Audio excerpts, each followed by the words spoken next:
ধাৰাবাহিকভাৱে অসমত আন্দোলন গণতান্ত্ৰিকভাৱে আমি আন্দোলন কৰি আছো আৰু ভৱিষ্যতৰ দিনতো আন্দোলন কৰি যাম।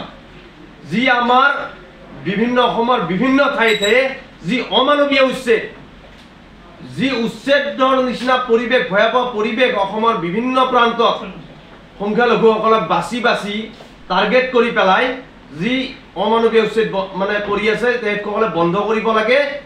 লগতে যিসকলক মানে উচ্ছেদ কৰিছে এই উচ্ছেদিত পৰিয়ালক পুনৰ সংস্থাপন আৰু ক্ষতিপূৰণ নিদিয়ালৈকে কিন্তু আমাৰ যি এই আন্দোলন অবিৰতভাৱে চলি থাকিব। এয়া স্পষ্ট কথা।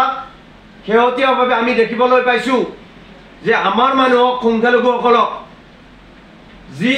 যি ভোটাৰৰ নামত, বাংলাদেশীৰ নামত যি ধৰণে অন্যায় আৰু অত্যাচাৰ চলাই আছে, এইবিলাকো কিন্তু বন্ধ হ'ব লাগিব।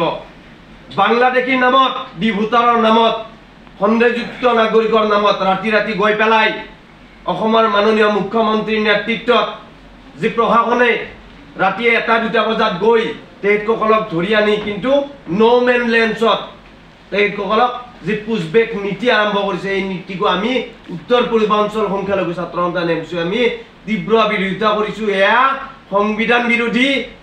যি আমাৰ ভাৰতীয় সংবিধানে দিয়া অধিকাৰ, এই অধিকাৰ কোনোবাই ভুলঞ্চিত কৰিব, এয়া কিন্তু কোনো কাৰণত মালিন লোৱা নহ'ব। এয়া স্পষ্ট কথা।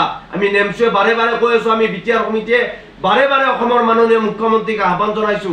এতিয়া আমি ৰাষ্ট্ৰপতি মহোদয়ৰ আমি আহ্বান জনাইছো, পৰৱৰ্তী সময়ত এই আমাৰ অন্যায় আৰু অবিচাৰৰ বিৰুদ্ধে আমি ন্যায়ৰ কাৰণে, আমাৰ অধিকাৰৰ কাৰণে, আমাৰ ভাৰতীয় সংবিধানে দিয়া অধিকাৰৰ কাৰণে আমি প্ৰয়োজনত আমি ৰাষ্ট্ৰসংঘলৈ যোৱাৰ কাৰণে আমি কুণ্ঠবোধ নকৰোঁ। এয়া স্পষ্ট কথা। আমি বিটিআৰ নেমছোৰ তৰফৰ পৰা অসমৰ মাননীয় মুখ্যমন্ত্ৰীক আজি এই মঞ্চৰ পৰা এই সংবাদমেলৰ জৰিয়তে কিন্তু সকিয়নি প্ৰদান কৰিছো।